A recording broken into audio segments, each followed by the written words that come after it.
ميت على كبرنا أملاخ يكون أملاخ عزيز مسكون خمس ولا جزية سلزها بنا جابير مسجن لو معالت الريو معرف عسر تخلت رأي وهنس بينو شام ناي كفار ناي رأي وهنس تمرت ناي جابير مسجن كلمة من بابي جن كنت لينا حاجتنا ما جابير أبونا جابير نمسكنا كلنا بنجر كل صحة كبر سلز جبا كات مسجن جابير بقصنات كان بنات كحلوان جابير زغل قيننا سألعنا النار أي كمي ما أجد سرعنا سلذلها نقول حليف كاسها زلال ما أملا سلذكم كاتمسجن زحلف جزينا خمي غير كان زحلف كنا زواس كنا رئينا إنا الجونكم وتقاسينا الله مس جزينا كلكم مسلة جبرو كبر زبلها تقليل كاسها توسد سلذكم كاتمسجن نزل أولنا نمزعنا كل نسخة تركبوا كله فوق زبلها نسخة صورنا بنجر كله كايبارة بيس يوس آه. جابر مسجن لما عالتي ما انت خساك خوننا اذا معرف كم ببايع سيريس معرفي زي معرف عسر تغلط بحلفي بزحات ابزا معرف زي اسيهيتهم استايزبولو لوجن اما جرش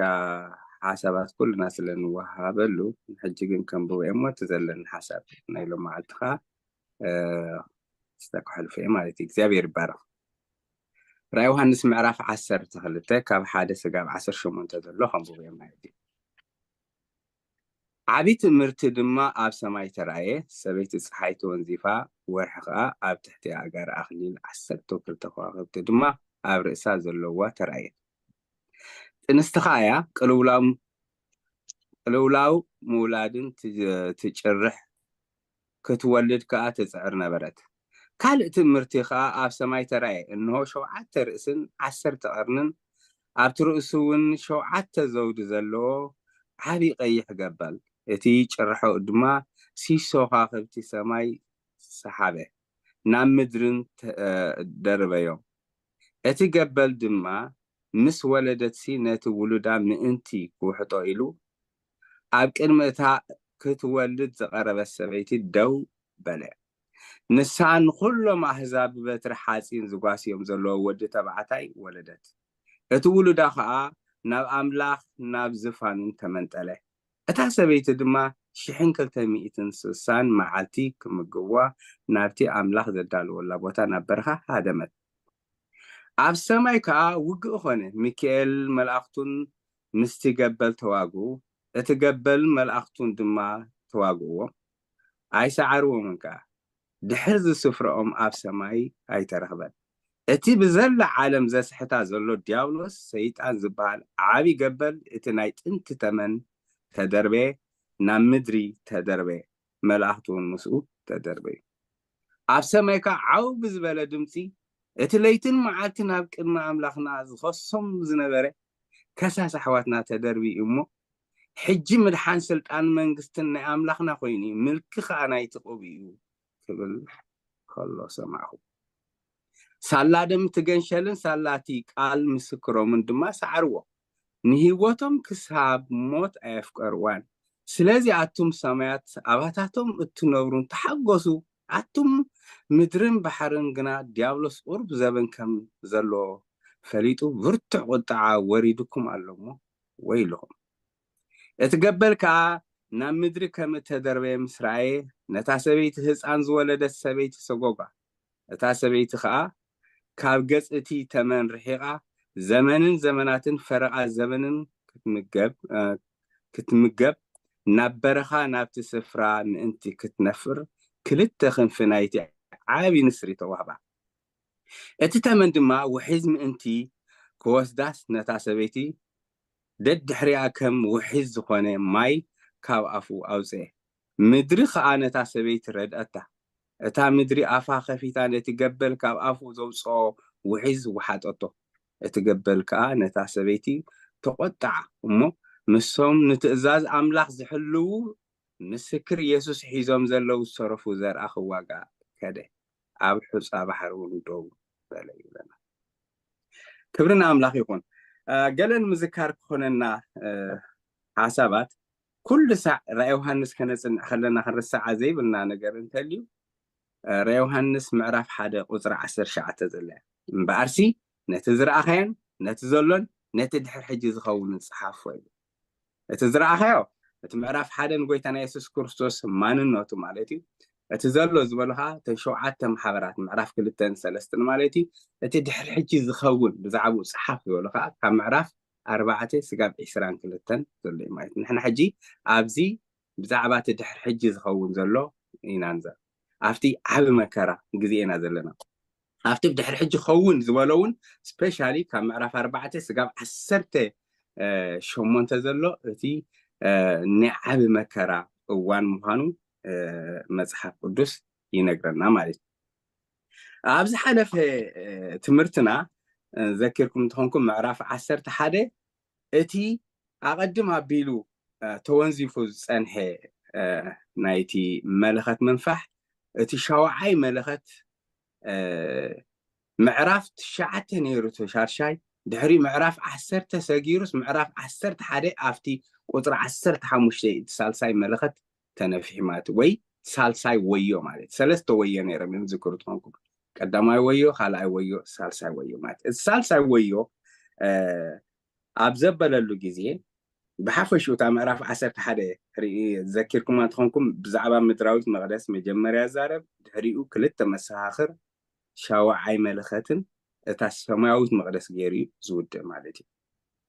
اوفت معرف 10 حدا ذكرني انت خوينا نايتهم كلتا مساخر بوتا مالس مساخر اغلغلوتهم ابي بوتا نيرو نزبل ابي يرسالم يلنا نيرنا نايتهم كلتا مساخر ناي اغلغلوت زبن كندي نيرو نزبلكا 3 عامتن فرعان نيرو نايتهم كلتا مساخر ماننتهم من يوم زبل قمتها هي بكم نيره موسين إلياس زبل أنا قالين كا موسين هي نقول زبل الله نايتهم كلتا مساخر سلطانهم تاين يرون تايلنا عبد مدري سلطانهم أفتح النبر واجزية من نمسأل أخبرهم كم زي كده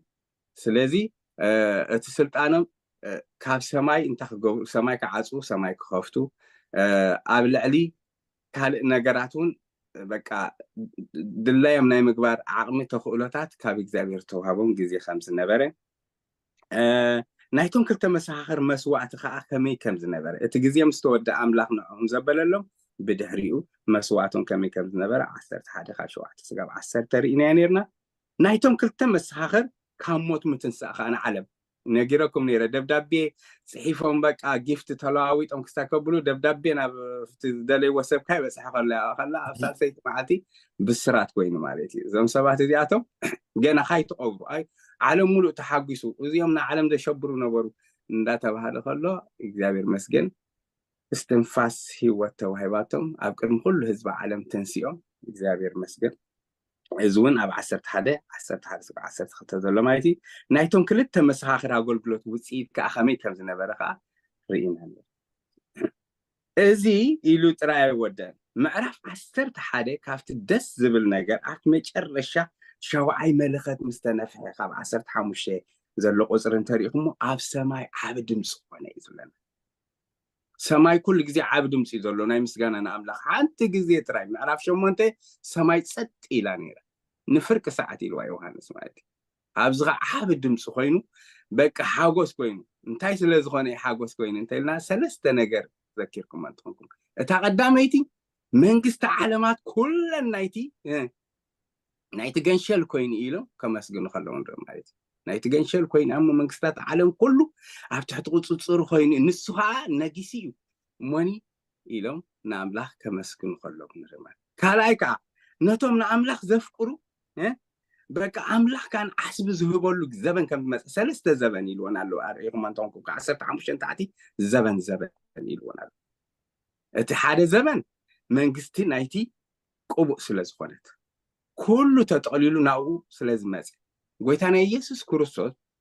كم كان كوينيو كم نب كوينيو كم نقص عبل بنايس أن حنبر فيزيك على إبر عبزين كم نقص كوينو سلز تبله اتخلعي نقدسان حسب زهبولو زبن سلازمز أنتي ترد أنا عندي خا ما حسي خاصتي تبلنا زبولو حسبو زهبولو جزية سلازمز أخا الزبن نعم لها مسكينة اتسالسايكا عبلعل أحزاب زفردلو زمن سلازمسي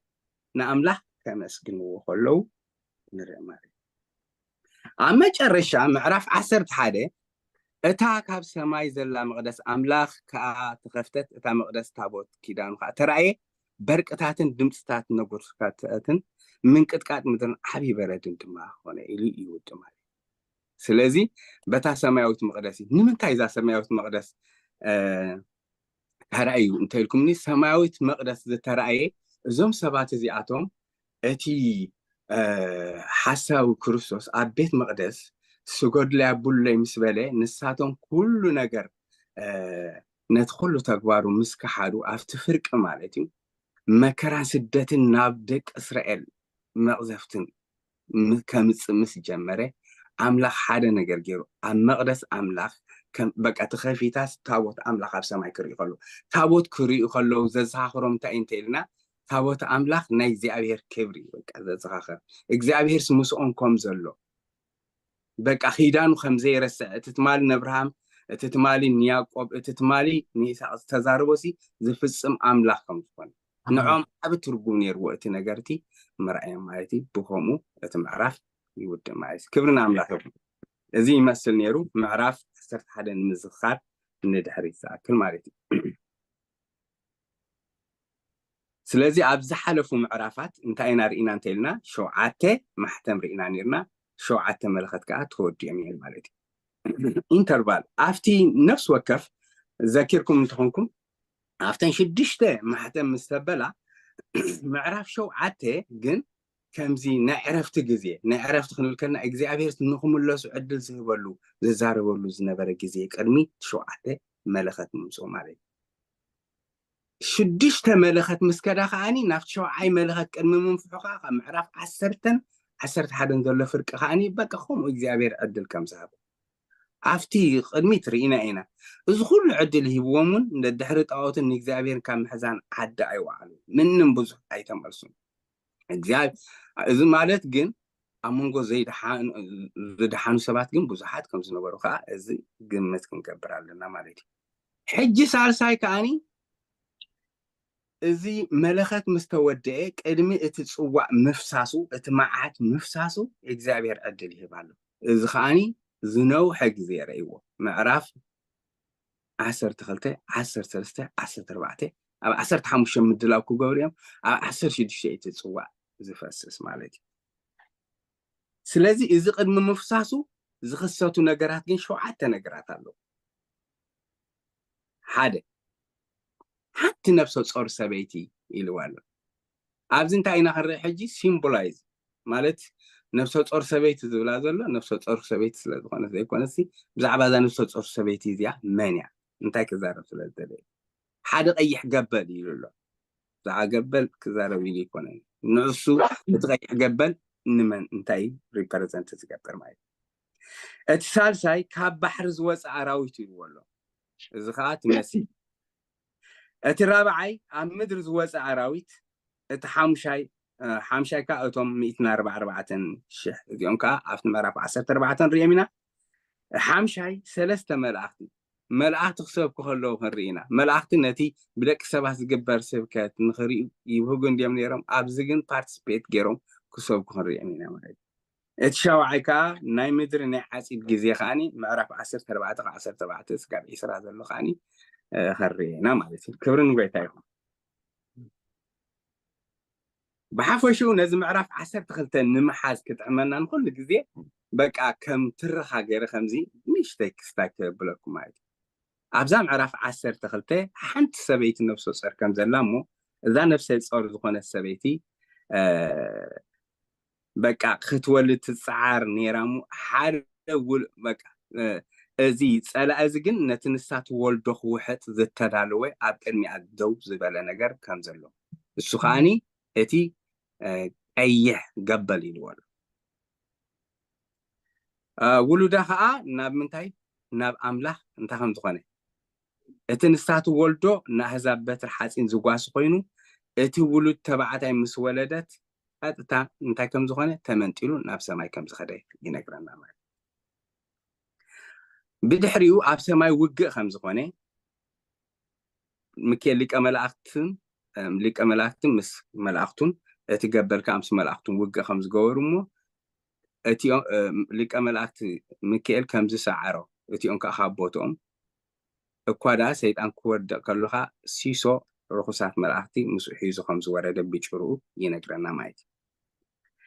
نازي عم مدري مستدربه نتا تبعته كل غزي ريو بقى اتكرو نتا سبيتي مايتي نام مدري مستدربه خا نتا تبعته ولد حصان كان قتل كمصمو كم زساغوغا اسرائيل جن ن سلسة عامة فرق وكان نشحن كلتا مئتين سوسان معاتي أملاها داليلا نبرخا كم زخدك ينقرنا مالكي نعادلي مسانا خا نوتهم نيغزابيهر زوزون تأزاز أملاخ زحلو مسكر يسوس زخونو زطرفو زرع خاني كقتل انتا خمس قبرة بك نتاسبيت نخطف عدد دحري أو حز كم زلاخي توحز جن كتف أخن زي كاله كوادا عام مدر تخفيتا نتنعاقة فئز مس أو حز زي توحزون مثال يزارو دلو مدر خمس واحد أتا دحريو أفتح حصان مدر بدأ دوي لخمس سرفة ينقرنا كمعرف خمزيات ترخ معي معرف 10 تخلت قلت حادة انترينا 4 قصة بهريات كنرينا أبزن رأي يوحنس معرف 10 تخلته حادة اتا نفسه صور سبيتي كالأيتي يتغيح قبل سالساي اتي تبعتها يولد رابعيكا بزعبة ميكيل لك أملات كرينا مايزي أفتقدامي كم زيزوالكم حابي تأمرتي أبي أب سماي عابي تأمرتي أب سماي زرق زلو سبيت غاز حيث ونزيفا ورحقا أب تحت أقارا أخليلك 10 تخلت أخليل 10 تخلت وخاخبتن دما أب رأسها زلوا تهراي تيم إذا سويت ذي ماني أبزيد في اللي نبزحت استايد مزماتي إنه كل بيت أمنة تنكي مالتي جالياتهم مارس ولا جيجا يكون تبهالاتات كلمة حجز نبرة سلازخانة كم ويلهم زعم سبعة سلازلو 5 يجددني أب 10 شو من 7 شعاتن حنسب ناي كريستيان ساينس تبهال مراحيت زخانة ميري بيكر ايدي تبهال إذا سبزيها أنا إلى نير معرف 10 تغترى يوحنس زلا أنا إلى زون كريستيان ساينس تبهال حجي إذا ميري ايدي بيكر يعيلهم يمزعمني مالتي سلازي اتي ولد كا اتي كاباتو وليدو زبهال كاني ولد إلى ستايل حمز نبرت ينقرنا مالتي سلازي نسا حمز يكونه مسح قرسنا دعلي نهجر نسا حليفاس كندي أما يتعامتات كمان بدحريو كوينو الله مايز أب كاتوليخون أرثوذكسن انت مسئنا خا كمتن ريو سيلي بزي كواخبتي ፀሓይ ገለ በቃ ነገሮም ወኸሊሎም አደጎይታና ኢየሱስ ክርስቶስ ማርያም ያዩ በመሰረቱ አደጎይታና ኢየሱስ ክርስቶስ ኣብ ምዕራፍ 2 ግብረ ሐዋርያት መስቶም 120 ነራ ብድሕሪ ዋል ሓንቲ ብዛዕባ ዝዛረቡ ሓደ ነገር ያምን ንፈልጥ ንሳ ድሕራይ ምስ ጎይታ መጽያ ኣፍቲ 1000 ዓመት ንግስነት እንታይ ከም ተብል تزاي كونه جن أمونغو مسيا نساته بأقولبلوت يلا دنجل ماريام كأك كون عيد خيرني الزخول زولا زلا بدحر حج نزغوني المحج نستفاد سما يكونه المحج عم مدر عبز نبرة اللون إذن جرزي أستنا جرتن 3 عامة فرغان بشجر بمكرا كل مجرى حرفة وكذا أتونكم أزولو لحلفي مست دكتورينامون يجاجو مخنياتو نسان عمس ولدت كال أي ولدتين يمزولو عبزم عرف زين تاريخ ماجن مستهم زتارو نتهم زتارو فوزر أخذ سأل أخذ زمتين أنفلت إذا مالت وليد مالتي وسناتهم يجاجو ما عرف 10 تخلت قطر 10 شو حتى تخيلكم كوميزو سلازي نسخ كونا يتخلنا بمن مخنيات استاتخونو له نجر يلان مالتي كالاي اتوم سوري اتوم سالساي كا بروتستانت امنتي مالتي انتي ቤተክርስቲያን هي ቤተክርስቲያን በመሰረቱ ከምቱ ዓዲ መዝወልኩም ናይ ኩልና እምነት ክኸውን ይኽእል ወይ ናይ ገሌና ኣፍርቅያት ንጠቕ ወይ እውን ኣብ መወዳእታ ዝብል እምነት እንተልዩን ወላ ሓንቲ ኣብ ኤግዚስት ለንረኸብ ሽግር የብሉን ግን ቤተክርስቲያን ኣብ ምዕራፍ 4 ተነጢቓ ስለዚ ቤተክርስቲያን ኣብ መከራ ግዜ የላ ግን እቶም ሪፕሌስመንት ኦፍ ቴዎሎጂ ዝኽተሉ ሰባት ግን እንታይ እዮም ዝብሉ በቃ እቲ ኩሉ ንእስራኤል ዝተባህለ ንቤተክርስቲያን ኢሎም ስዊች ስለዝገብርዎ እዚ ብዝተባሂሉ ዘሎ ብዛዕባ እስራኤል ብዛዕባ ቤተክርስቲያን ኢሎም ዲዕ ኢሎም ክስታይ ይገብሩ ማለት እዩ ብመሰረቱ ሓደ ነገር ክንርዳእና ግን ቤተክርስቲያን ኣይኮነትን ኢየሱስ ወሊዳቶ መሰረት ናይ ቤተክርስቲያን ሞትን ትንሣኤን ናይ ኢየሱስ ክርስቶስ እኳ ዳ ኣብ ወንጌል ማቴዎስ ክዛረብ ከሎ እዚ ቤተክርስቲያን ኣብዚ እንታይ ክገብር እያ ከስርታ ስለዚ ቀንዲ ናይ በቃ ርእስ ናይ ቤተክርስቲያን ዝኾነ ጎይታ ስለዚ ቤተክርስቲያን ያ እንተይልናስ ካብ ቤተክርስቲያን ጎይታና ንውለድ ለና ንውለድና ማለት ንሱ ንማሕበር ወሊድዋ ስለዚ ቤተክርስቲያን ያ ንዝብል እዙን ውድቂ ይኸውን ማለት እዩ ንምንታይ ከናይ ሓሳብ ኣምፂኦም ክሳብ ቢላ መፍታ መወዳእታ ከምቲ ክስተኸብለልኩም እቲ ትኽክል እዛ ሰበይቲ እዚኣ እስራኤል ብዛዕባ እስራኤል ይዛረብ ዘሎ ማለት እዩ እስራኤል ንዓለም ብርሃን ዝኾነ ውሉድ ዘስተናገደት እያ ማለት እዩ ካብኣ ዝተወልደ ውሉድ እዩ ኢየሱስ ክርስቶስ ብስጋ ዝመፀ እኳ ካብ ድንግል ማርያም ተወልደ እንትኾነ ምድራዊ ዜግነቱ ግን እስራኤላዊ እዩ ስለዚ ኣብዚ ጥቕስ እዚ እንተሪኢና ናብ ኦሪት ዘፍጥረት ከይድና ምዕራፍ 37 ቁፅሪ 9 ኩልና ገንፂልና እንተሪኢና ፅቡቅ ብዛዕባ ቁፅሪ 1 ዝዛረብ ዘሎ 37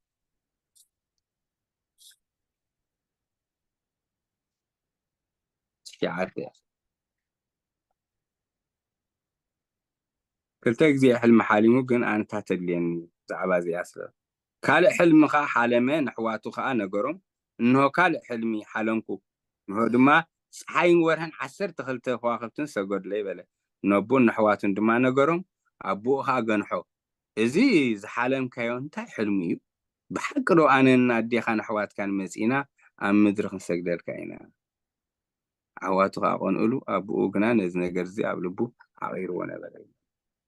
بحق له مسرته تحلمي فتحوا عيبهم تصحى ابو خون الله انا نادي خان حوات كان يلو ريخمو تصحى ابو خون كله تورحي اديا اتم كواخر تاع 10 حدقه اتم حوات يسيفيم مسو خندمر كلنا ግን 10 خلته يكون لهم ስለዚህ ብዛዕባ ምን ይዛረብ ዘሎ እንተልና ብዛዕባ እስራኤል ሓደ ነገር ይለኩም ነረ ራእይ ዮሐንስ ኩሉ ግዜ ንድሕሪት ተመሊሱ ኣይዛረብኒ ኣብዛ ምዕራፍ እዚኣ ግን ብዛዕባ እቲ ውሉድ ወይ እውን ብዛዕባ እቲ ፀላኢ ኣብ ርእሲ እስራኤል ዘሎ ዕላማ ሕጂ ዘይኮነሲ ካብ ጥንቲ ከም ዝነበረ ንኸርኢ ስለ ዝበለ ኣብዛ ምዕራፍ እዚኣ ቁርብ ክስታይ ንርኢ ማለት እዩ ስለዚ ካብዚ ተበጊስና እቲ ፀሓይ ያዕቆብ ክኾን ከሎ እታ ወርሒ ራሄልያ እቶም ዝተረፉ ከዓ እስራኤል እቶም 12 ነገድ እዮም ማለት እዩ ንእስራኤል ከም ጓል ኣንስተይቲ ገይሩ ይፅውዕ ብዙሕ ግዜ ንእስራኤል ጥራይ ዘይኮነ ግን ዝኾነት ሃገር ብወድ ተባዕታይ ይፅዋዕን እያ ኤርትራ ከምዚ ገይራ ኢትዮጵያ ከምዚ ገይራ ጅቡቲ ከምዚ ገይራ ገለ ኢኻ ትብል ልክዕ ከም ናይ ጓል ኣንስተይቲ ክስታይ ዘብለላ ማለት እዩ ኣብዚ ከዓ ሲምቦላይዝ ገፀ ባህር ገይሩ እዩ ዝዛረብ ዘሎ ማለት እዩ ስለዚ በቃ ሰበይቲ ገይሩ ስለተዛረባ ልክዕ እዚኣ ከም ማለት ልክዕ ኣላ እኮ ኣብዚ ምዕራፍ እዚ እኮ ጎይታና ኢየሱስ ክርስቶስ ካብ እስራኤል ተወሊዱ ክበሃል ከሎ ካብ መን ተወሊዱ ካብ ድንግል ማርያም እናታ ፓርቲሲፔት እኮ ኣሎ እንታይ እቲ ፓርቲሲፔት ናታ ግን እስራኤላዊት ምዃና በቃ እስራኤላዊ ዝኾነ ውሉድ ስለ ዘምፀት እቲ ዝዝረብ ዘሎ ማለት እዩ ኣብ ራእይ ዮሐንስ 4 ኣንስቲ ኣለዋ ብ4 ኣንስቲ ገፀ ባህሪ ተዛሪቡሎ ማለት ሓደ እቲ ገፀ ባህሪ ኣብ ምዕራፍ 2 قطري إسراء قلبيلكم انتاريخهم مو إيزابيل الله إيزابيل فيزيكالي أبرأ يوحنس أي نبرت كتهلون أي تخيلين يعني جن انت عايز له نتا محبر تياتر خري أخلو سي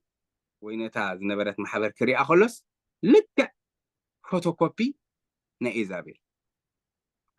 مخنياتو عفت محبر انت تعتات يعني رأي إيزابيل نايم انتهي مسالي أنت لنا نسا نتهم حريات أملاخ زخونو سبات كمنزرون دد حريت أعود كسعبون تقبر زنبرت يعني حساويت نبيات يعني إذا سبزيا مسالي ني حساوت نبياتن نخمنزرون دد حريت أعود كخود تقبرن لك نتا أبولي كيدان قدام ينقص خاب عسر شديش سقام معرف إسرا زلو كتري أخلها لك نتا فوتوكوبي يعني را ذا سبيتي إلو تزارب كالقا بابيلون إلو معرف عسر تربعة لو معرف عسر شوعتنا عسر شو منتن كاب بعبي بزعبا بابيلون كرينا بابيلون كاني باسم حيمانو درجت تسرح زي أخا تعباي بابيلون أمنزرا إلو وازلو أب حدش كدان إزي أخا مسالي نايزي النقر دي تاسال سيتخا نايت جنشل تا مرعد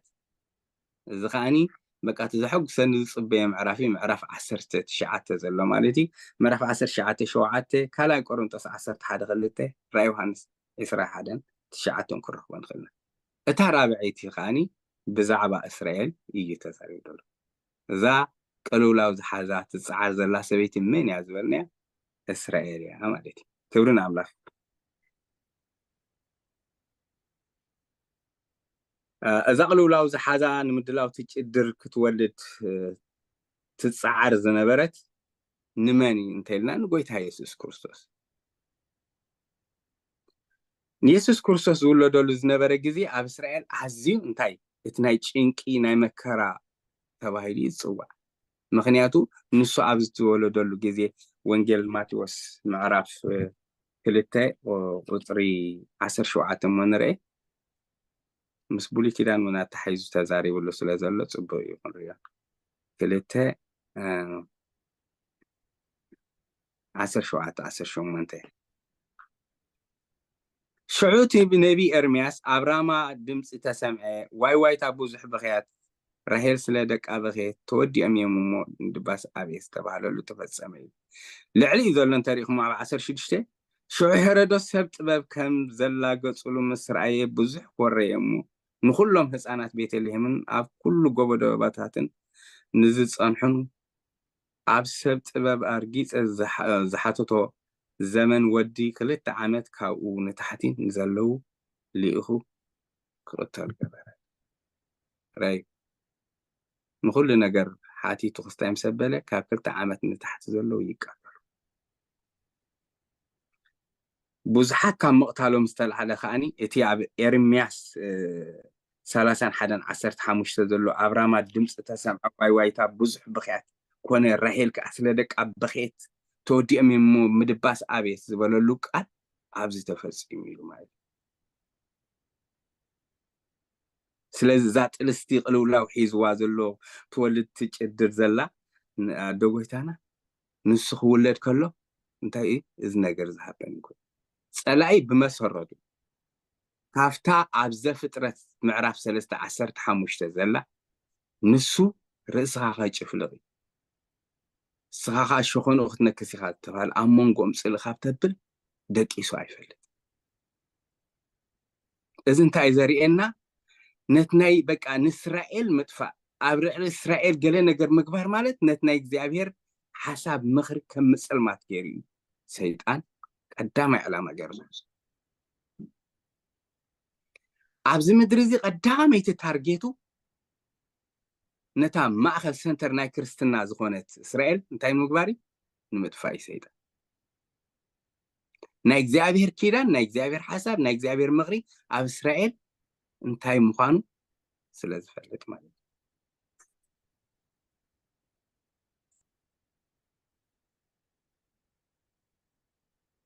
انت ريخمو عبت انت خاب قدم ولا خاببونا أبراهام نجمر نبونا أبراهام اتقال تسفى سلستنقرو كاوز تولد ولد كأني نرأس سيطان سلزي شفلق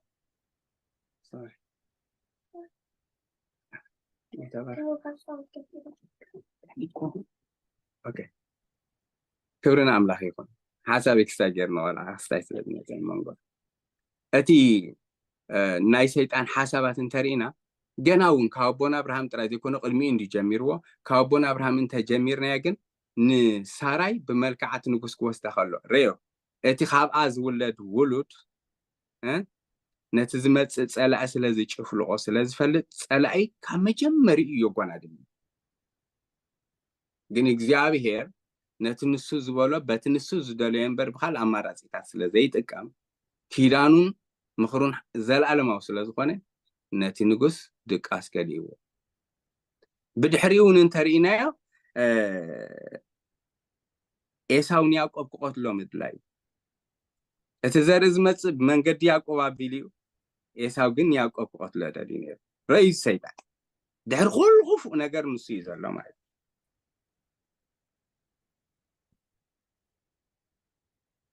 بدحريون ساول نداويت قتلوا مدلاي ويتانا يسوع كريستوس من قد ماني خمس كاب زر ماني زر داوي كم زنببنا هيرودوس ون نقويتانا يسوع كريستوس جنا بس أنه تنتخبر قتله بتين ده هرز كله خف نجار ماني زلوا أوكي سيدان زلوا بهمان تتقيمو نماردو كاي كتف وون نزاري أيهود بملا أبستير أن تاريخهم ما عليك معرف سأستعصر شو متى نقولهم زاري أيهود نمتفع حسب انتي بك أنا زين خا ولد زخيمت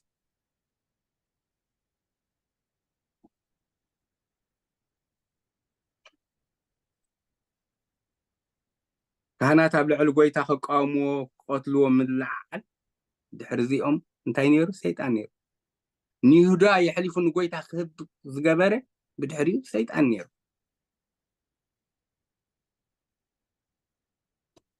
بمنقد هتلر انت قانون شدشت مئتي بشدشت مليون أيهود كتافو مالتي بشحن شعات 245 دي أبكار أوقع عالم استجابرون زون سيطان أب بقى أب تارجتو أب إسرائيل سمع رقم دي مقانون إذا ترى يكون أب زبن انت قانون زي تنسو بزحات مرحتي نا إسرائيل دحان زي دليو إسرائيل متفاز دليو بزحات دحرز كل نجار جن من على أنت لكم سيطان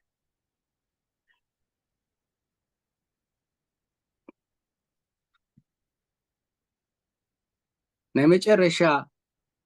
بقى تعويت إلو زي حسب سيطان كل قام زي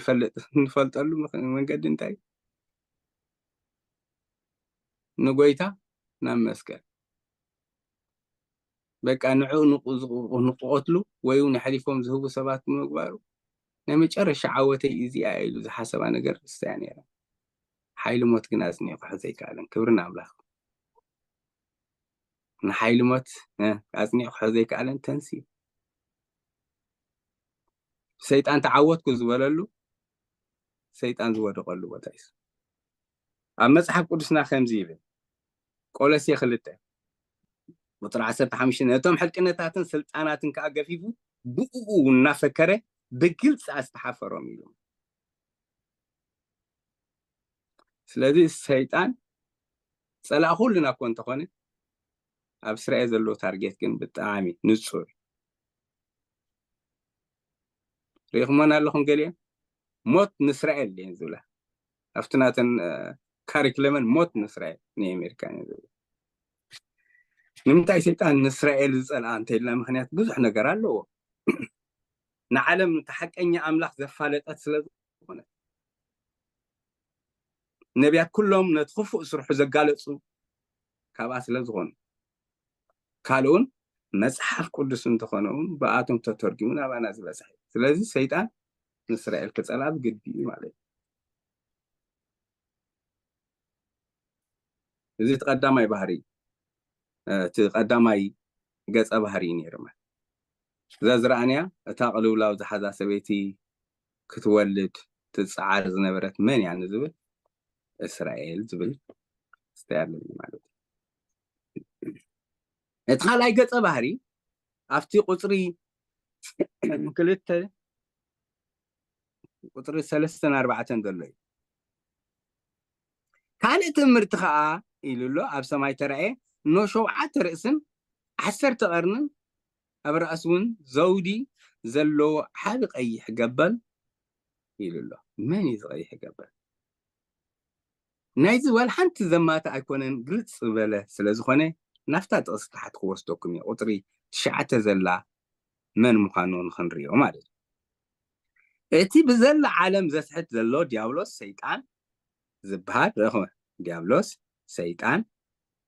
ዓቢ ገበል እቲ ናይ ጥንቲ ተመን ናብ ምድሪ ተደርበየሉ ሓሙሽተ ኣሽማት ሂብዎሉ ሓሙሽተ ስማት ኣለዎ ግን ሓደ እስኻ እቲ ናይ ጥንቲ ገበል ሰይጣን እቲ ቀይሕ ኢልዎ ዘሎ በቃ ነቲ ባህሪኡ ደም ኣፍሳሲ ምዃኑ ዘመልክት ሰይጣን ብጀካ ክሓርድ ብጀካ ክቀትል ብጀካ ከጥፍእ ንኻልእ ስለዘይመጽእ ብጀካ ክውሕጥ ካልእ ስለዘይመጽእ እቲ ናቱ ባህሪ ዝገልጽ ስለ ዝኾነ ቀይሕ ገበል ኢልዎ ዘሎ እዚ ቀይሕ ገበል እዚ 7 ርእሲ ኣሎ ኢሉ እዚ 7 ርእሲ ዝብል ብዙሕ ነገር ወላ መጽናዕቲ ክስታይ ዘበልኩም ክስታይ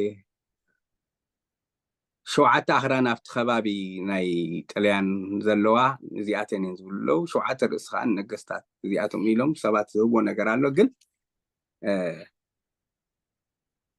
ብኻልእ መንገዲ ከዓ ከምዚ 7 ርእሲ ማለት ርእሲ ሓደ ናይ ፍልጠት መጠራቐሚ እንዲ ኣቐድም ኣቢለ ካልእ መዓልቲ ከነፅንዕ ከለና ዝበልኩኹም ነይረ ማለት እዩ ሃይ ኢንተሊጀንት እዩ ሰይጣን በቃ ኢንተሊጀንት ብፍልጠት ሙሉእ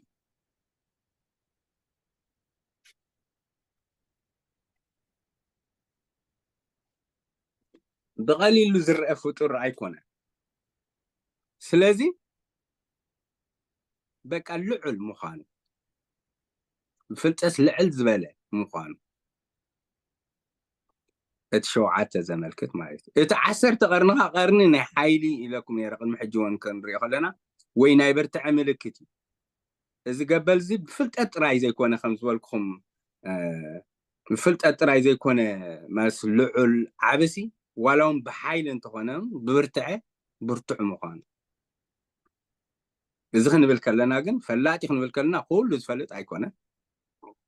ክእለትን ሓይልን ኣለዎ ክንብል ከለና ከዓ ኩሉ ዝኽእል እዩ ማለት ኣይኮነን ይፈልጥ ነይሩ ዝኸውን ኩሉ ንጎይታ ናብ መስቀል ኣይምወሰዶ ናብቲ ንሱ ዝሰዓረሉ ማለት እዩ እንታይ ደኣስ ምስ ሰብ ኣመዛዚንካ ክርአ ከሎ ግን ብዓቕሙን ክእለቱን ኣዝዩ እንታይ ዝኾነ ዓብ ዝኾነ ምዃኑ የርእየና ማለት እዞም 10 ቀርኒ ከም ዝበልኩኹም ገሊኣቶም ዝብልዎም ኣብቲ ናይ መጨረሻ ግዜ ናይ ኣብ ኣውሮጳ ሕብረት ፈጢሮም ነቲ ሓሳብ ክርስቶስ ዝሰርሑ ነቲ ሲስተሙ ዘተግብሩ መራሕቲ እዮም ዝብል ነገር ኣሎ እስከ ገለ ክስታይ ክኾነና ካብ ራእይ ዮሃንስ ምዕራፍ 17 ክንርኢና 17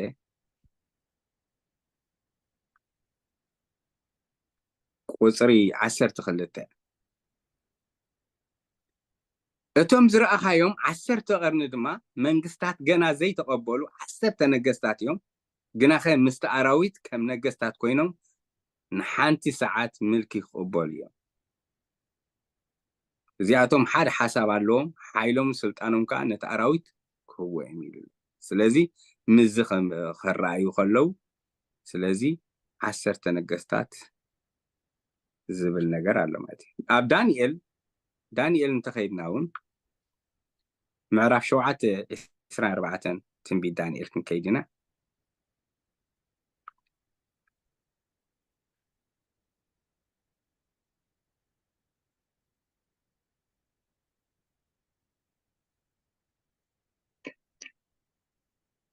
እቶም 10 ኣቅርንቲ ከዓ ኣብዛ መንግስቲ እዚኣ 10 ነገስታት ክትንሱ እዮም ድሕሪ እዚኣቶም ድማ ካብቶም ቀዳሞት በይኑ ዝኾነ ዓይነት ካልእ ክትንስእ ንሰለስተ ነገስታት ከዓ ከውርዶም እዩ ስለዚህ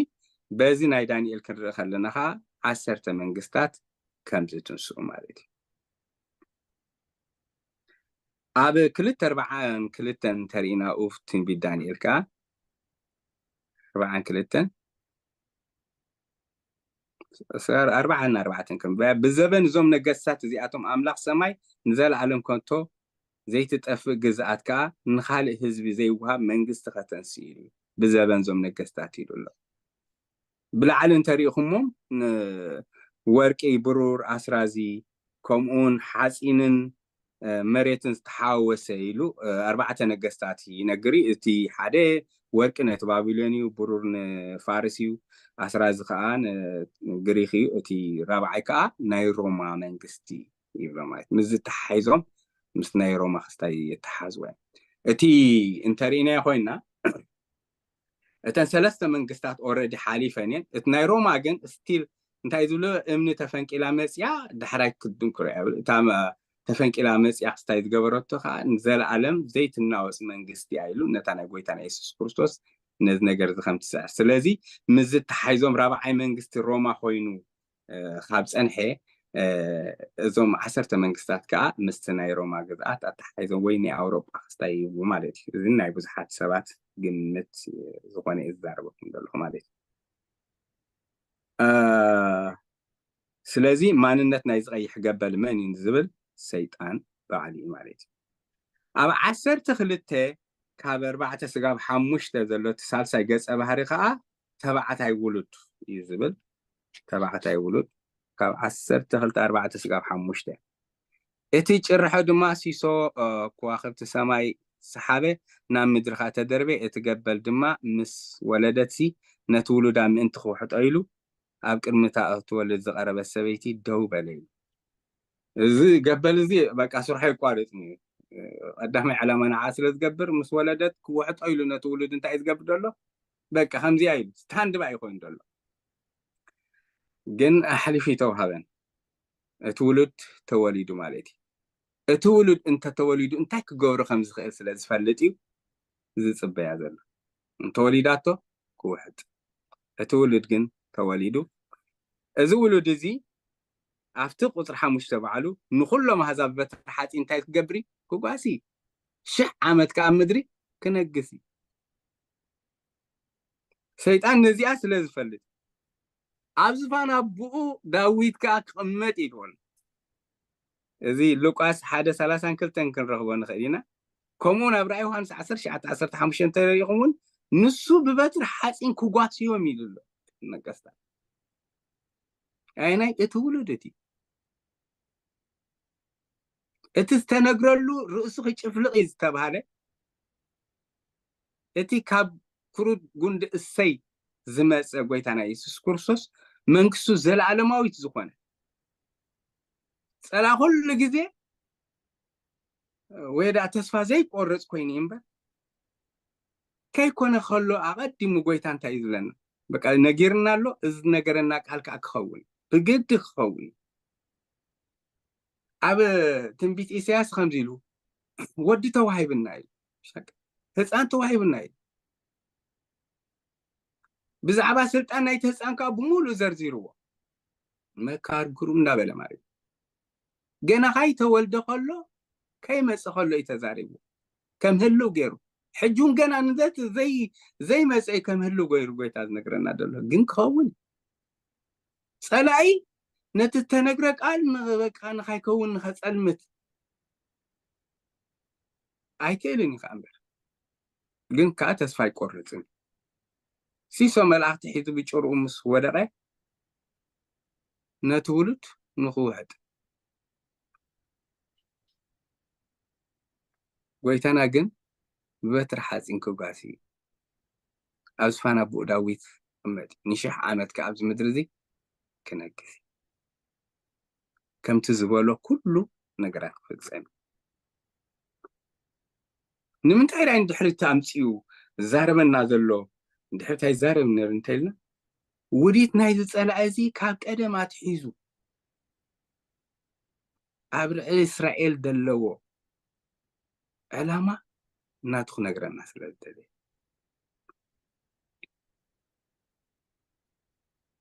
ቁጥር 6 እግዚአብሔር ኣብዚ መከራ ዘበን እስራኤል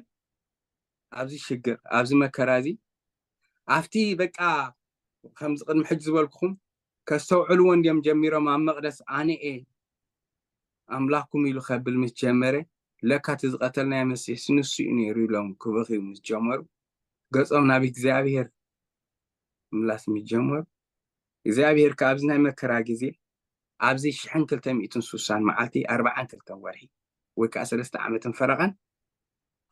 ንሶም ክምገቡሉ ዝኽእሉ ቦታ ረይ ቦታ ኣዳልዩሎም ምግቢ ከዓ ንዖም ዝኸውን ገይሩሎም ማለት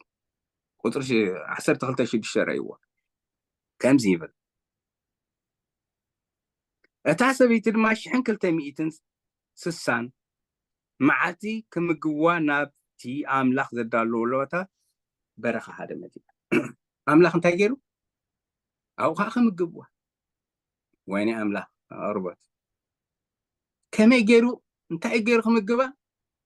ተዛሪቡን ኣብ ዘመናት ኩሉ እግዚአብሔር ከምኡ ክገብር ኣይረኣነ ንኤልያስ ኣብ ምንም ኣብ ዘይብሉ ዶ ብኳኽ ገይሩ ኣይመገበን ንደቂ እስራኤል ኣብ ምድረ በዳ 40 ዓመት ዶ በቃ ብተኣምራት ኣይንበረን ካብ ሰማይ ማና እንዳውረደ ሎም ክገብር ይከኣል ይኽእል እግዚአብሔር እዚ ቦታ እዚ ኣበይ ይኸውን ንዝብል ቦታ ብዙሕ ስለ ዘይገለጾ ገለ ግምታት ግን ክነግረኩም ይኽእል ኣብ ዮርዳኖስ ኮይኑ ኣብቲ ኤዶም ዋና ከተማ ዝነበረት ፔትራ ትበሃል ኣብ ሰርችን ክትገብሮ ትኽእሉም ፔትራ እዚ ብ1812 ዓመተ ምህረት ፍሒሮም ዝርከቡ ኣብ ትሕቲ ጎቦ ብዙሓት በዓቲ ዘለዎ ብዙሕ ሰብ ክስታይ ዝገብሩ ሕጂ ናይ ቱሪስት ቦታ እዩ ኣይሁድ እዚ ቦታ ይኸውን ኢሎም ስለ ዝሓሰቡ ብዙሕ ፅሑፋቶምን ገለመሊኦም ኣብኡ ዝሓብኡ ወይ ዘስፈሩ ከም ዘለዉ ይንገር ግን ብርግፅ መፅሓፍ ቅዱስ ኣብዚ ቦታ እዩ ስለ ዘይበለና ትግምታት ጥራይ ንክንዛረብ ንኽእል ማለት ግን ፀላኢ ኣብ ዘይረኽቦ ፀላኢ ከይዱ ከጥፍኣሎም ማለት ከጥፍኦም ኣብ ዘይክእል ነገር እግዚኣብሔር እንታይ ከም ዝገብሮም ንኩሉ ዘድልዮም ነገር ከዓ ፕሮቫይድ ከም ዝገብረሎም ኣምላኽ ግን ኣብ ጥቕሲ ይነግረና ኣሎ እግዚኣብሔር ንህዝቡ ቅድሚ ሕጂ ከም ዝመገበ ሕጂ እውን ንዓኣቶም ሕሰብዎ ኣብቲ ምድረ በዳቲ ብቀትሪ ሓንቲ ደበና እናገበረ ብለይቲ ከዓ ሓንቲ ሓዊ እናገበረ ከምዚ ጓስዮም ሕጂ ከዓ እግዚኣብሔር ነዞም ህዝቢ እዚኣቶም ቃል ኪዳን ህዝቢ ነቶም ርስቱ ዝኾኑ እንታይ ክገብሮም ክብጀዎም 1260 መዓልቲ ማለት እዩ ነዚ ክስታይ ጥቕሲ እንተደልና ኣብ 78 መዝሙር ካብ 23 ክሳብ 28 ኣብ 105 ቁፅሪ 4 ቀዳማይ ነገስት 17:1-7 ዘሎ ርድኦ ንኽእል ተኣምራት ምግባር ልማድ እዩ ከምቲ ጎይታና መድሓኒና ኢየሱስ ክርስቶስ ኣብ ምድረ በዳ እዞም ህዝቢ እንታይ ክበልዑም ኣፋንዎ ምስ በልዎ ኣብ ማቴዎስ 15 ከምኡ ከዓ ኣብ ዮሃንስ 6 ኣብ 5,000 ሰብኣይ ኣብቲ ከዓ 4,000 ሰብ ኣይብሉሎ ነተን ሒደት ዓሳን እንጌራን ኣባዚሑ ዝሃበ እግዚአብሔር ተኣምራት ዝገበረ ሕጂ ንደቂ እስራኤል ተኣምራት ከንብሮም ብዘይ ናይ ዋላ ሓደ ደገፍ እግዚአብሔር ናይ ተኣምራት እዳው ኣብ እስራኤል ዝዘርጊ ማለት ክብርን ኣምላኽ ይኹን ቁጥር 7 እዚ ከዓ ትራብዓይ ገጸ ባህሪ እዚ ኣብ መንጎ ሚካኤል ሊቀ መላእክትን ከምኡ ከዓ ሰይጣንን ዝኸውን ዘሎ ኮይናት ከምዚ ይብል ኣብ ሰማይ ከዓ ውግእ ኮነ ሚካኤል መላእክቱን ምስ ትገበል ተዋግኡ እቲ ገበል መላእክቱን ድማ ተዋግእዎም ኣይሰዓርዎም ድሕሪ ዝስፍርኦም ኣብ ሰማይ ተረኽበን እቲ ብዘላ ዓለም ዘስሕታ ዘሎ ዲያብሎስ ሰይጣን ዝበሃል ኢሉ ቁጥሪ 9 ይቕፅሎ ማለት ኣብዚ ኣብ ሰማይ ውግእ ኮይኑ እቲ ውግእ ዝኾነ ከዓ ኣብ መንጎ ሚካኤል ሊቀ መላእክትን መላእክቱን ረይ ኣብዛ ጥቕሲ እዚኣ ካብዚኣ ተበጊሶም እዮም እቶም ብዙሓት እዚ ሚካኤል ዝብል ኢየሱስ እዩ ዝብል ማለት እንታይ ስለ ዝብል ከምዚኣ እታ ጥቕሲ ሚካኤልን መላእክቱን ስለ ዝብል ስለዚህ መልአኽቱ ዝብል መልአኽቱ ከዓ ንኢየሱስ ኣገልገልቲ እዮም ካብ ዝብል ግን ከዓ ታብ ድሕሪኣ ዘላ ዶ ከነንብባ የብልናኒ ከነንብባ እምበር እቲ ገበልን መልአኽቱን ከዓ ትብል ስለዚ እንታይ እዩ ዝብል ዘሎ እቲ ሊቀ መላእክቲ እዩ እቶም ካልኦት ከዓ ተራ መላእክቲ እዮም እቲ ከዓ ሰይጣን እዩ እሱን ማዕርግ ዝነበረ እዩ ግን ኣብ ትሕቲኡ መናፍስቲ ኣለዉ ልክዕ ከምቲ ኣብቲ መናፍስቲ ዘሎ ነቲኦም ኮስታ ክንብል ኣለና ኣብቲ ከዓ ምስ ሚካኤል ኮይኖም ዘገልግሉን ኣምላኽ ኣለዉ ስለዚ ነቲ ገሊኣቶም ቤተ እምነት ሚካኤል ክርስቶስ እዩ ዝብሎ ኖ በዛ ጥቕሲ እዚኣ ክረትዑ ይክእሉን እዮም ማለት እዩ ካልእ እንታይ እዮም ዝብሉ ሽሙ እውን በዓሉ ሽሙ እቲ ሚካኤል ዝብል በዓሉ ንሱ እውን ክስታይ ምዃኑ እዩ ዝነግረካ ማንነት ሽሙ ሲ ናይ ጎይታ ኢየሱስ ክርስቶስ እዩ ኖ ኣይኮነን who is like God እያ ትብል ኣብቲ እንግሊሽ ከም ኣምላኽ እያ ትብል ኢየሱስ ክርስቶስ ግን ከም ኣምላኽ ኣይኮነን ኣምላኽ እዩ ንሳቶም ከም ኣምላኽ ስለ ዝብሉ ማለት እዩ ስለዚ እቲ ሚካኤል ዝብል ስም እውን ልክዕ ከም ኣምላኽ ዝብል እምበር ኣምላኽ ዝብል ትርጉም እውን የብሉን ብኡ እውን ውድቂ ይኾን ማለት እዩ ካልእ እንተርኢናዮ ነዚ መረጋገፂ ዝኾኑን ኣብ ይሁዳ ሚካኤል እቲ ሊቀ መላእክቲ ግና ብዛዕባ ስጋ ሙሴ ምስ ዲያብሎስ እናተኸራኸረ ከሎ ምስ ተማጎተ እግዚኣብሔር ግን ሓኻ እዩ ኢየሱስ ክርስቶስ ሚካኤል ኢየሱስ ክርስቶስ እንተዝኸውን ብእግዚኣብሔር ስም ኣይክስት ኢየሱስ ክርስቶስ ማዕረ ኣምላኽ ስልጣን ኣለዎ ኢየሱስ ክርስቶስ ባዕሉ ኣምላኽ ኣብ ወንጌላት እንተርኢናዮ ኢየሱስ ክርስቶስ ፎር ኤግዛምፕል ንኣብነት ማቴዎስ 17:18 ኢየሱስ ክርስቶስ ነቲ መንፈስ ገሲጽዎ ብእግዚኣብሔር ስም ኢሉ ግን ያዘዞም ገሲጽዎ ውፃእ ይዘዞኻ ማዕበል ጸጥ በል ይዘዞኻ ኢየሱስ ካስ ማርቆስ 1:25 ስቕበል ካብ ውፃእ ኢሉ ኣዘዞ ኣጋንንቲ ስለ ዝእዘዝሉኻ ወፂኡ ሉቃስ 4:35 ከምኡ ስቕበል ኢሉ ህግስጽ ከሎ ንርኢ ማለት ሚካኤል ሊቀ መላእክት ውግእ ኣብ ዘለዎ ክረድእ ከሎ ንርኢና ኣብ ዳንኤል 10:13 ይሁዳ 1:9 ሉቃስ 9:31 ዮሐንስ 12:1 ዳንኤል 12:1 ማለት ራእይ ዮሐንስ ምዕራፍ 12:9 قدما بليونيرز أسمع سيطان بوز حسمات اللو كافتي بوز حسمات اللوغن حموشته أسمات أبسط ويسمال إتوم أسمات كأني مستشمم زحزو نجرال نعم نتفر إكزامل إتي نبزل عالم زسحت زلو يلول زي أبكال قرنطوس 11:3 نخبان خينا أبراهيم كان 10:9 مالك ديابلوس يلو خلاص شنو فولس أكيزر مات كساس السمات فاي الثالثاي سيطان سوا تتصرر مخان قدام بيتروس حموشته شومت اتنايت انت تمنك ايلولو اتنايت انت تمنكاني اتلالنتون كفاتون يزمك اتحمش አይነት በኻ ዓብ ገበል እዝኻ ይዕናውን አጥፋእን ምዃኑ ይዘመልክት ማለት ብዙሓት ኣስማት እዮም ዘለዎም ሰይጣን ሕጂውን ስርሑ ብንቕሓት ይሰርሕ ዘሎ ሰይጣን ኣብ ራእይ ዮሐንስ 10:3-8 ኣብ ምድሪ ዝነብሩ ኩሎም ይሰግዱ ኢሉ ንኩሎም ከዓ የስሕቶም ኢሉ ሰይጣን መስሓቲ ኣን ተግባሩ ከዓ ንሱ نسبات كاب حديد أوت أبيلو لونلي بك خمزي رداء زيبلكا ايسوليت نغط خوني قبرك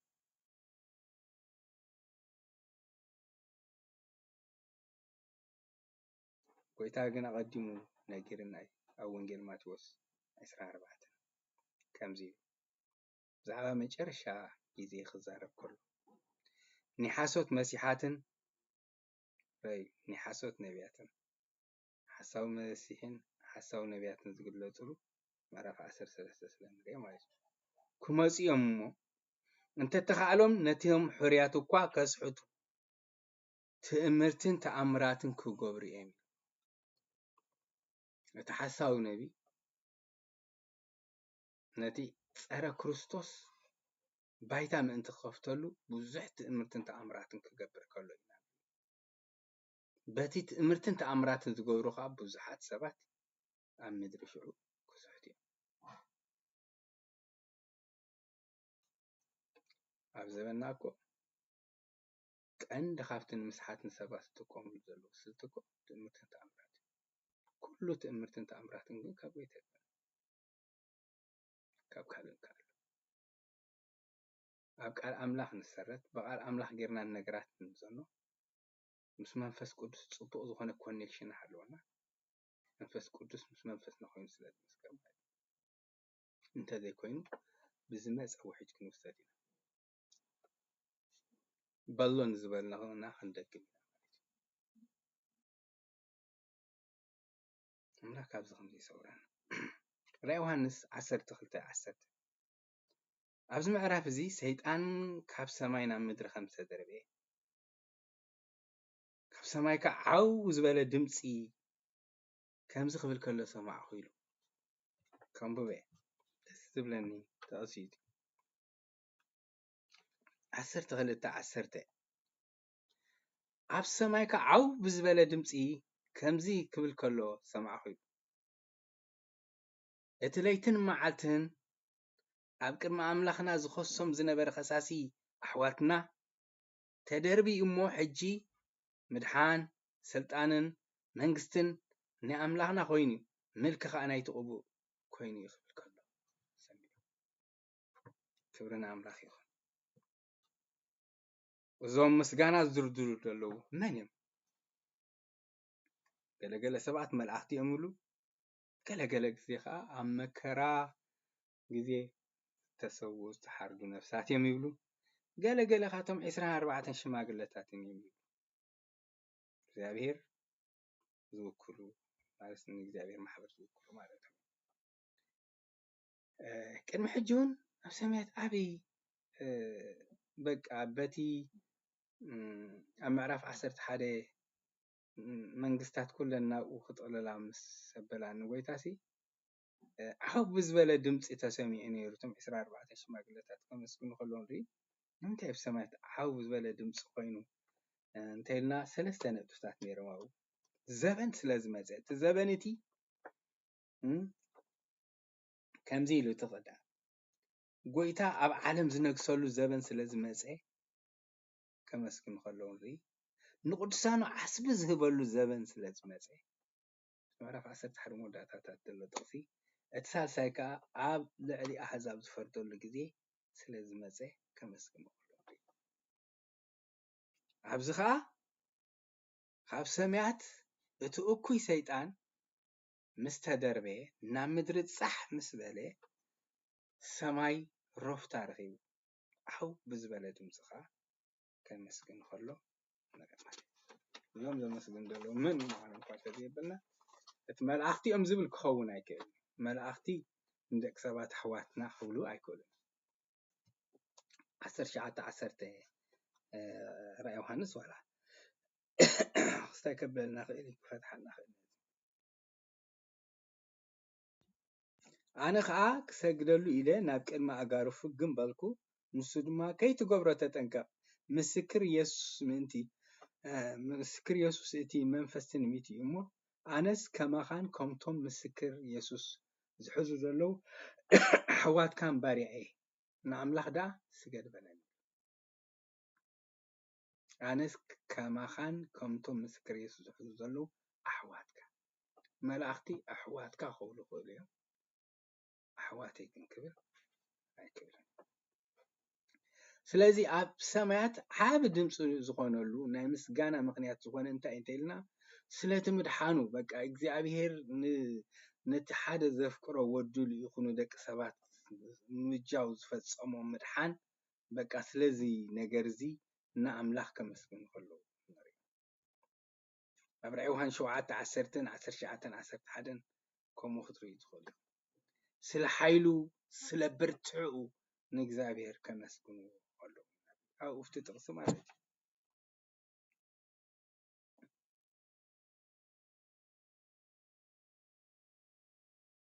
ከምኡ ኢሉ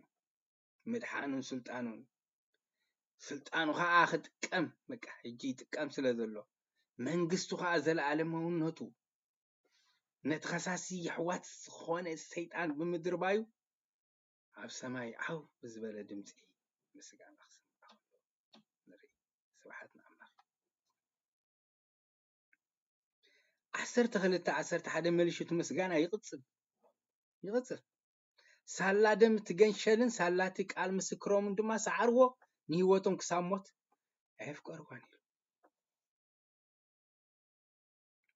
ሳላ ደም ትገንሸል ኢሉ ክርስቶስ ዝኸፈሎ ናይ መስቀል ውዕለት ካብቲ ደም ዝተለዓለ ካብ ክስ ነፃ ስለ ዝኾኑ ንኣምላኽ ኣመስግኑ ሳላቲ ቃል ምስክሮም ድማ ስዒሮም እሞ ሞቱን ትንሣኤን ምስካሮም ማለት ምስክር ስልኡ ምዃኖም ንናይ ጎይታ ዓወት ምኽንያት ስለ ዝኾነ ከመስግኑ ከለዉ በቲ ካልእ ወገን ከዓ ንህይወቶም ክሳብ ሞት ከዓ ኣየፍቀሩ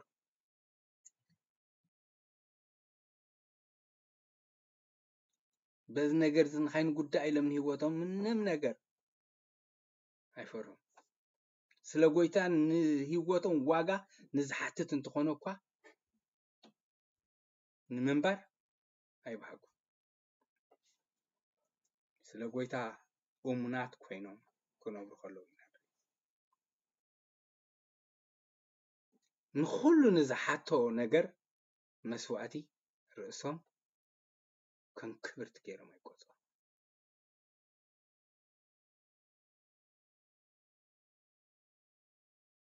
12:12 ኣቱም ሰማያት ከምዚ ኢሉ ስለዚ ኣቱም ሰማያት ኣባታቶም እትነብሩን ተሓጐሱ ኣቱም ምድሪ ባሕርን ግና ዲያብሎስ ቁርብ ዘበን ከም ዘለዎ ፈሊጡ ብርቱዕ ቁጣዓ ወሪድኩም ኣሎሞ ወይልኹም እንታይ ኢሎም ሰማያትን ኣባታቶም እትነብሩን ተሓጐሱ ሰማይ ይኹን ኣብ ሰማይ እትነብሩ ዘለኹም ንዓኹም ናይ ሓጎስ ግዜ ኣቱም ኣብ ምድርን ባሕርን እትነብሩ ዘለኹም ግን ዲያብሎስ ቁርብ ዘበን ከም ዘለዎ ፈሊጡ ብብርቱዕ ቁጣዕ ወሪድኩም ኣሎሞ ወይልኹም ካብ ሰማይ ተደርቢ ወሪዱሎሞ ወይልኹም ነቶም ኣብ ሰማይ ዘለዉ ጉድ ኒውስ ነቶም ኣብ ምድሪ ዘለኹም ግን ወይልኹም ባድ ኒውስ ኢሎም ሓፂር ግዜ ከም ዘለዎ ፈሊጡ ከዓ ሰይጣን ብሓይሊ ብቁጣዕ ኣብ ምድሪ ክዓይ ከሎ ከምቲ ዝበልዎ ኣብ ምዕራፍ 13 እቲ ፀረ ክርስቶስን እቲ ሓሳዊ ነብን ሰባት ከንበርክኹ ናብቲ ሰይጣን ከምልኹ ንዕኡ ክእዘዙ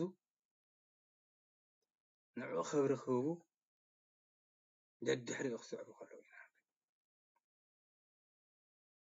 ኣብኡ እናቱ ንክኾኑን ምልክትን ማሕተም ክገብሮም ከለዉ 12:13 ነታ ንክርስቶስ ንምምፃእ መንገዲ ዝኾነት እስራኤል ንኸሳዳ ብቁጣዕ ተንስኡ ከምዚ ኢሉ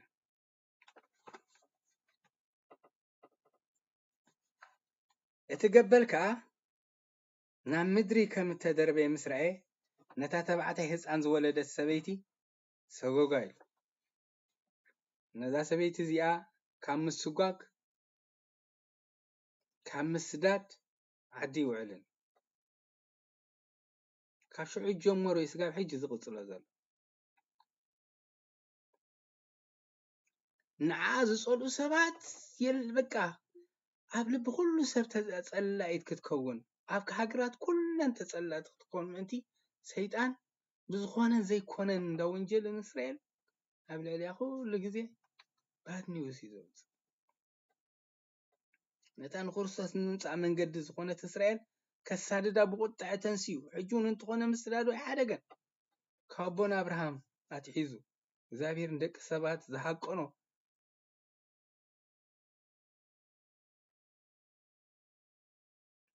بقى نسرائيل انت تفيات رأينا إكزابير بروغرام زتعنقف زبل حساب سلازلو إكزابير نتزبولك التسفا يفصم يزبل امنا سلازي يبلو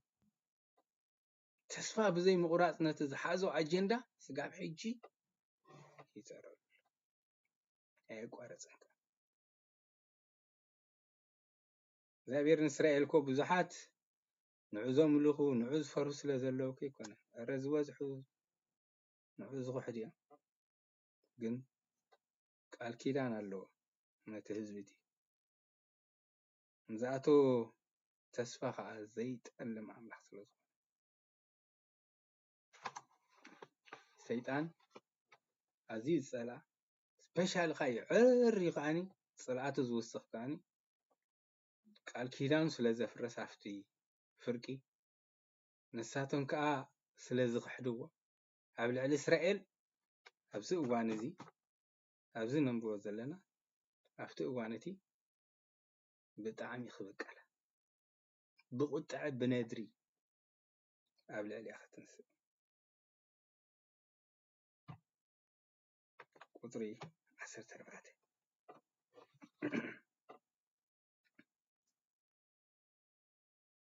نتاسة بيت خا كاب جز تتمرح قاس زبنات فرق زبنن كتمجب نبرخا نسفرام انت نفر كلت تخنفي نايت عبي نسري توحباي عمليتهم زحب بقولو بوتا أدالي مالك زي بزحات كم سامعوا له باترا زبالة بيردانوس نسخون خيزي تقول نجار على كتمجب نبرخا نافت السفرة عن انت نفرتي كلت كم في نايت عبي نسري توهاي واي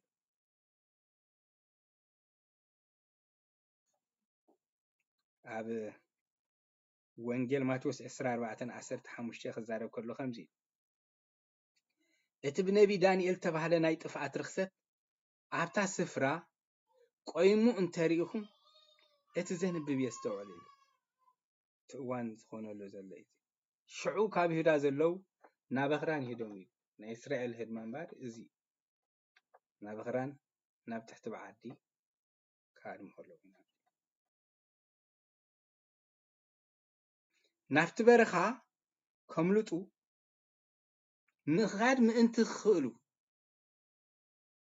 صلاحيهم قديمهم افتز علم لهم زدلي اغزابير من تخبصخا بقى كنف قطيمو لهم اغزابير نزوز حسابات نسر سلازول امريكا يا نسر بايزو وين امريكا تراي مسلي كونه نابز حتى حاجات نايدن طلعت اسرائيل ون خستايون نسري بزغونه ግን ናይ ዝኾነ ጣልቃ ምእታውን ሓገዝን የብሉን እግዚአብሔር በአኽናፍ ንስሪ ጸረ ኢሉ ንግብጽ ኸውጾም ከሎ ካብ እስራኤላውያን ካብ ግብጽ ሕጁን በአኽናፍ ንስሪ ገጢሙ ብርትዕን ፍጥነት ካብ ዘለዎ መንገዲ ካብቶም ጸላእቶም ቀዲሞም ክበጽሕሉ ክሕብኡሉ ዝኽእሉ ቦታ እግዚአብሔር ክገብር ከለዎ ኣብቲ ስፍራ ዘዳልውሉን ካኒ ኩሉ ዘድልዮም ነገር ከም ዘዘጋጅወሉ ክንደይን ክጸንሑ ዓመትን ሽሕን 260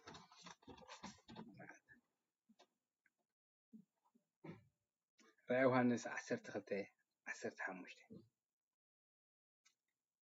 እቲ ተመን ድማ ውሕዝ ምእንቲ ክውሕዝሲ ነታት ሰበይቲ ደድሕሪያ ከም ውሕዝ ዝኾነ ማይ ካብ ኣፉ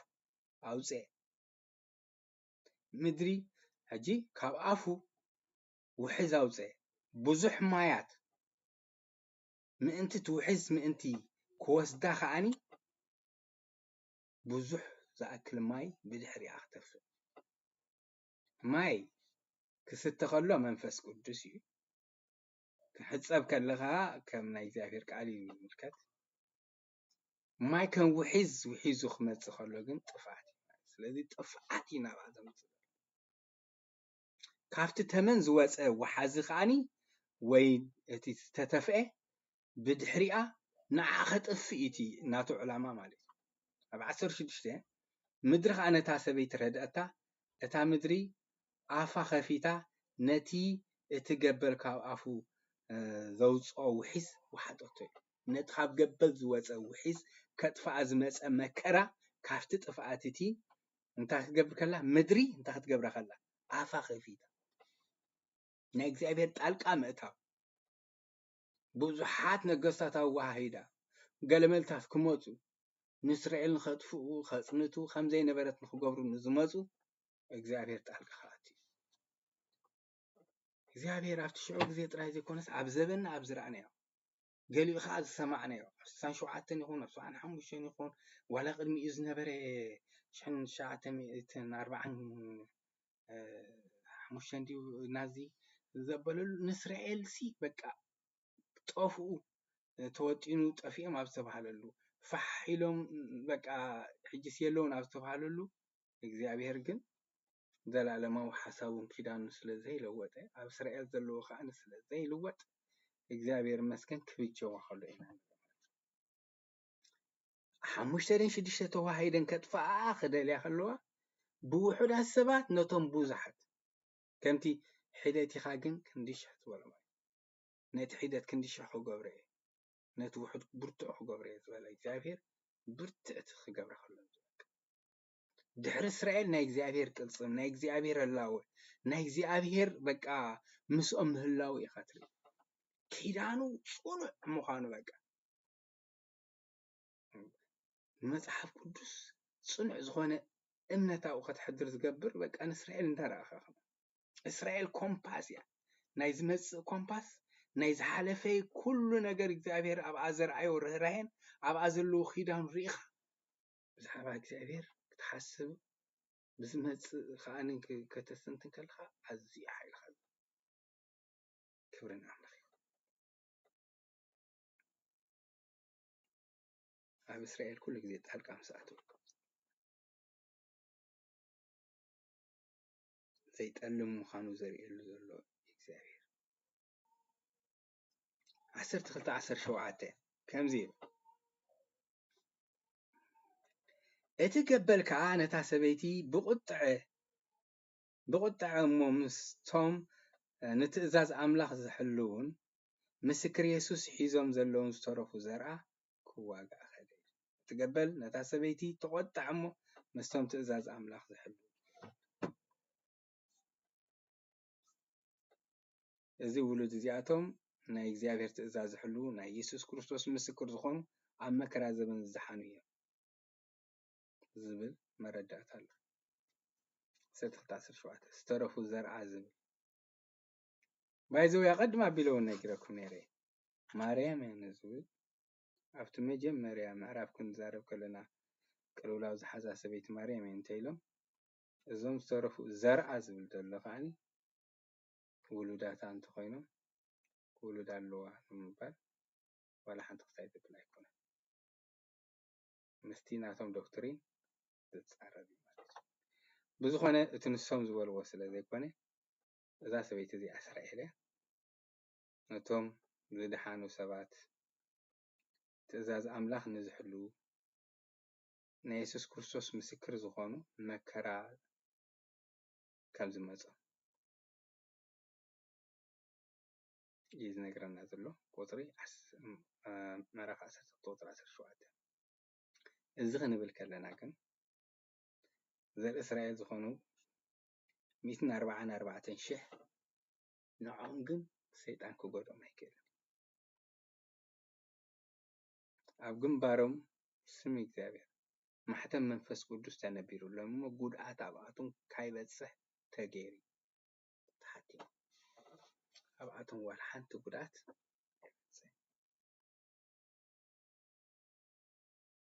ሰይጣን ዝሃቆኖ ዝወጠኖ ኩሉ ካይሰለጦ ኣብ ሑፃ ባሕሪ ደው ኢሉ እንታይ ኮይኑ ታሞ ብትውዳእ ማለት እንታይ ኢኻ ትርኢ ገና ክቕልውላው ምስ ሓዛ እንተወሪዳስ ነቲ ካብኣ ዝተወለደ ውሉድ ክውሕጥ ኢሉ እኮ እዩ ተደልዩ ግን ወሊዳ እቲ ዝወለደቶ ውሉድ ከዓኒ ኣብ ዝፋን ዳዊት ቅመጥ 1000 ዓመት ዝነግስ ኩሎም ነገስታት ምድሪ ኣብ ትሕቲኦም ዝግዝኡሉ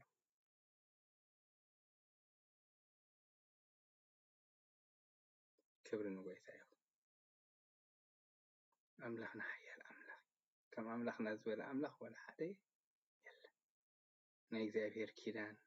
ዘለዓለማዊ ምዃኑ እግዚኣብሔር እንተዛረቦ ከዓኒ ንኻይገብሮ ዓቕሚ ዘይነጽ ምዃኑ እዩ ዘርእየካ። ኣብ እስራኤል ዘለዎ ዕላምኡ ከዓ ኣዝዩ ዘደንቕ። ስለዚ ኣምላኽ እዚ ኩሉ ሰዓት ክብሪ ይንስእ። እግዚኣብሔር ይመስገን ክንጽሊ ኢና ንውድእ። ኣቦና እግዚኣብሔር ነመስግነካ ኣለና ብነገር ኩሉ ተዓብስምካ ይባረኽ። ስለ ዝነበረና ግዜ ተመስገን። ንስኻ ብዙሕ ትምህረና ኣለኻ። ተምሃርናዮ ኩሉ ምእንቲ ከይንጠፍእ ከነቕልበሉ ክንክእል ክትረድኣና ብሽም የሱስ ይጽልይ ኣለኹ። ሰማዕቲ ጥራይ ከይንኸውን ነቲ ዝሰማዕናዮ እግዚኣብሔር ክንነብረሉ ክንክእል ወኣምላኽ ኣብ ውሽጥና ኻሚኢት ኮይኑ ክፈርድ ይርዳኣና። ዘበና ህይወትና ናብራና ቤተሰብና ኩሉ ንስኻ ባርኽ። ካብ ኩሉ ክፉእ ዘበልኻ ሰውረና ብነገር ኩሉ ተዓብስምካ ይባረኽ። ብኢየሱስ ያው ስም ኣሜን። ተባረኹ። ኣምላኽ ይባርኽኩም።